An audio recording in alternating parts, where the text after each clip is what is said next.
நம்முடைய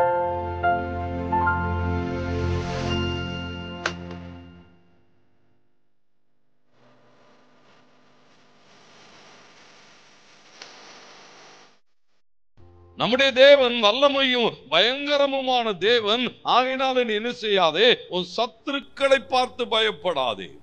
யோசுவா சொல்லுகிற போது யோசுவா 10:25 சொல்லுகிறது, நீ பயப்படுகிற உன் சத்துருக்கள் எல்லாருக்கும் கர்த்தர் என்ன செய்வார்னு போட்டிருக்கு தெரியுமா? பாருங்க, யோசுவா சத்துருக்களை எல்லாம் முறியடித்து கொண்டு வருகிற போது அங்கே எழுதப்பட்டிருக்கிறது, ஆண்டவருக்கு மகிமை உண்டாகட்டும், சொல்லுகிறான், உன் சத்துருக்கள் உனக்கு விரோதமாய் வருகிறார்களா, அவர்களோடு கூட எதிர்த்து நிற்க போகிறாயா, பயப்படாதே, திடமனதாயிரு, தேவன் என்ன செய்வார், உன் சத்துருக்கள். பாருங்க, அது வரையிலும் யோசுவா மேற்கொண்டதான எல்லா ராஜாக்கள், அவன் சங்காரம் பண்ணினதான எல்லா ராஜாக்கள், அவங்கள எல்லாரையும் காண்பிச்சுட்டு சொல்லுகிறான், கர்த்தர் உன் சத்துருக்களுக்கு இப்படியே செய்வான்.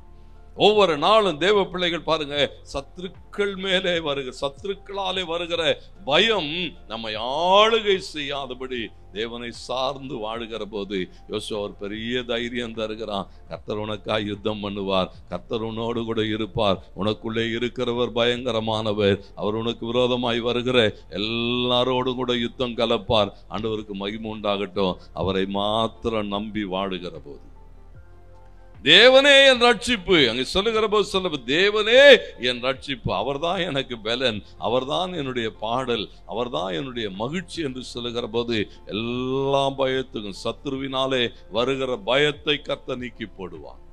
அது மாத்திரமல்ல, அநேக நேரங்களில் பாருங்க, நம்முடைய வாழ்விலே குறைவுகளினாலே வருகிற பயம், பொருளாதார குறைவுகள், தேவைகள், எதிர்காலத்தை குறித்து என்ன செய்ய போகிறோம், எப்படி இருக்க போகும், எப்படி என் சூழல்கள் கடந்து போகும், பயப்படுகிறோம்.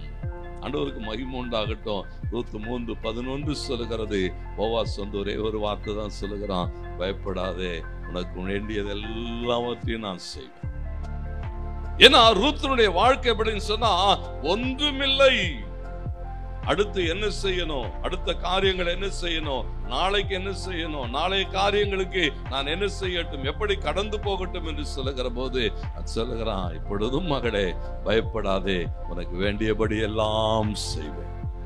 ஆண்டவர் பேர்ல வைக்கிற நம்பிக்கை அதுதான். தேவனுக்கு மகிமை உண்டாட்டும். நீங்க தேவனை சார்ந்து வாழுகிற போது உங்கள் குறைவுகள் பற்றாக்குறையோடு கூட இருக்கலாம், எதிர்காலத்தை சந்திக்கிறதுலே ஒரு பெரிய நெருக்கடியோடு கூட இருக்கலாம். ஆண்டவர் உங்களோடு கூட தான் பேசிக் கொண்டு இருக்கிறார். பயப்படாதே, உனக்கு என்னெல்லாம் வேணுமோ எல்லாவற்றையும் நான் தருவேன், எல்லாவற்றையும் நான் பார்த்து கொள்ளுவேன் என்று சொன்னா, நான் உன்னோடு கூட இருக்கிறேன்.